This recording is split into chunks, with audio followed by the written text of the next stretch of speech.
এমপিরা সবসময় এমপি থাকবো, দেখবেন এমপির পোলা এমপি নিজে এমপি হয় এলাকায় বলে যে মানুষটি স্কুল করে দিব, এটা করে দিব, এটা করে দিব, কিন্তু পোলাই থাকে বিদেশে।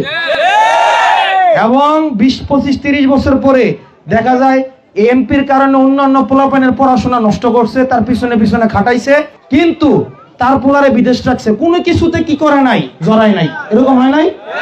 কিন্তু 25, 30 বছর পরে দেখা যায় এমপির পুতে আবার বিদেশটাই আবার নেত হয়ে জায়গা, হয় কিনা?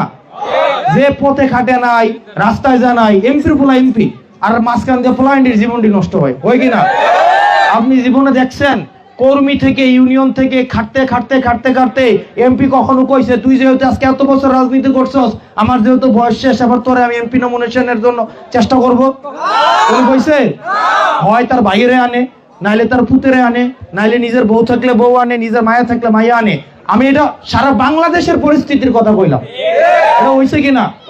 হইছে না? এই কারণে